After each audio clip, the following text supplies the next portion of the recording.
estou lá dando aula.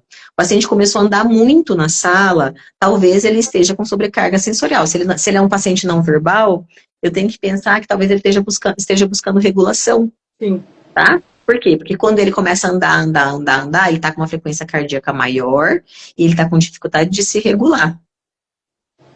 Então, o que a gente pode fazer? Eu posso ofertar um lugar mais silencioso. Eu posso organizar um canto da calma na minha sala, porque eu não consigo diminuir o barulho, mas eu posso dar um abafador. Tá? Eu tenho que pensar em todos os sentidos, eu tenho que pensar na visão. Então, o que tem que ser um canto da calma numa sala de uma criança que faz muita sobrecarga sensorial? Tem que ser um lugar onde tem um lençol, alguma coisa que não seja colorida, cheia de estímulos visuais, onde ela possa ficar atrás. Faz uma barraquinha. Sabe uma coisa simples? Uma barraquinha na ocupada. Índia, tem um nome certo. Desculpa interromper, mas é que eu lembrei na hora. Na Índia, tem um nome certo que eles usam. Aquelas cabaninhas de indígena, Uma oca, sabe? né? Só que de tecido. Eles colocam dentro da sala de aula. Eu achei fenomenal. Esses aplicativos que vendem coisas da China, Temu, AliExpress, tal, eles vendem uma barraquinha de acomodação sensorial preta, que não esquenta. Que legal. Que é daquelas que dobra, umas que dobra, assim, de criança brincar na sala, só que no Brasil só tem aqueles negócios coloridos, né? Cheio de bola, cheio de desenho, péssimo. Esse não. Sim. Mas na internet tem para vender umas barraquinhas que elas são inteiras pretas. Então a criança, você coloca essa barraquinha em algum ambiente ali, os pais podem fornecer, fazer uma vaquinha, tá? Comprar, não é uma coisa muito cara. Sim. E às vezes até quando você vai sair, vai na casa de um familiar, vai ter muito barulho, cara, leva a barraquinha, tem um cobertor ponderado, que eu vou falar sobre isso daqui a pouco, mas leva uma almofada, alguma coisa, que ele possa ficar lá com o fonezinho de ouvido, diminuindo o estímulo que entra, sabe? Tem outra coisa que é legal, às vezes a criança gosta de um cheiro específico e ali ela se acomoda. Então, por exemplo, minhas filhas não são autistas, mas elas se acomodam com o cheirinho da lavanda, porque desde bebê eu coloco lavanda para elas dormirem. Então, quando elas reclamam de um cheiro ruim em algum lugar, se eu tenho lavanda eu posso dar para elas cheirarem. Porque isso acomoda o sensorial delas. Então, isso é muito específico de cada criança, né? Às vezes tem uma essência que a mãe usa, o perfume da mãe, por exemplo, que é um cheiro agradável para a criança, ele é regulador para a criança. É uma coisa que você pode fornecer nesse horário, você está num lugar que tem muito cheiro. Entende? Então, a gente pode usar as estratégias mais simples, são aquelas que limitam a entrada sensorial. São as que limitam a entrada sensorial para a criança quando ela começa uma agitação, por exemplo. Limitam a entrada sensorial. Eu nunca tinha pensado dessa forma.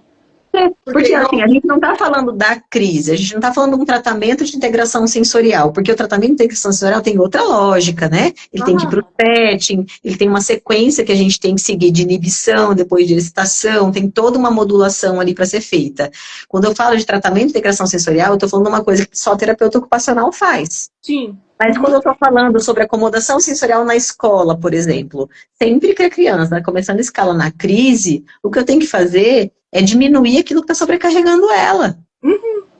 Então, se eu consigo diminuir antes dela escalonar, eu percebo o comportamento, a pupila dilatou, começou a roer unha, está respirando mais ofegante, eu já preciso ofertar para essa criança alguma coisa de acomodação, porque se ela continuar nesse ambiente que não está fazendo bem para ela, ela vai escalonar a crise. Ela não vai conseguir ficar ali, ela não vai ter atenção sustentada na atividade. Ela não vai conseguir escutar o que a professora está falando, porque ela está escutando tudo ao mesmo tempo, porque o funcionamento simpático acaba com o filtro talâmico, lembra? Então o alerta dela fica alto, o filtro talâmico não funciona mais, ela fica hipervigilante. Ficou muito técnico, deu para entender? Não. Bom, eu entendi. Então tá bom. Eu entendi, mas o que ficou mais marcante? De simpático ele não tem nada. É porque a gente sempre fala assim, qual que tá funcionante, né? Qual que é o sistema autônomo dela, o sistema nervoso autônomo que tá funcionante nessa criança? Normalmente a criança que tem muita crise, que faz sobrecarga, hiperreatividade, ela é uma criança que tem um funcionamento do sistema nervoso simpático prevalente.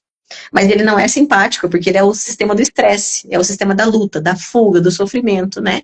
Entendi. E aí tem uma coisa importante, o sistema nervoso autônomo, as crianças autistas, elas têm falha de funcionamento do sistema nervoso autônomo, tá? Elas funcionam mais no sistema nervoso simpático do que no parasimpático. Isso está provado pela neurociência, a gente já sabe disso. E por isso, essa disfunção autonômica que traz o transtorno de processamento sensorial ao longo da vida.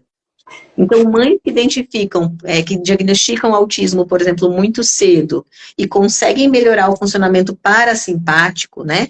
Que a gente chama de ramo vago ventral. Quem consegue melhorar o funcionamento parasimpático da criança autista desde pequeno, vai ter uma criança autista com menos sobrecarga, com menos chances de crise, com maior autorregulação na segunda infância e na adolescência. Diferente das mães que não conseguem regular esse funcionamento simpático e parasimpático, e aí a criança fica em hipervigilância o tempo todo, tá? Se ela é muito submetida a estresse, estresse, estresse, estresse, o funcionamento simpático fica prevalente. E aí ela cresce desse jeito. Então, às vezes a gente fala assim, Jordana, ele tá fazendo 40 horas de aba, 20 horas de TO, nananana. É uma criança com funcionamento simpático prevalente? É. Então tem que diminuir a carga horária dela, ou ter muitos horários de acomodação sensorial. Porque senão a gente vai ajudar numa coisa e vai piorar outra coisa.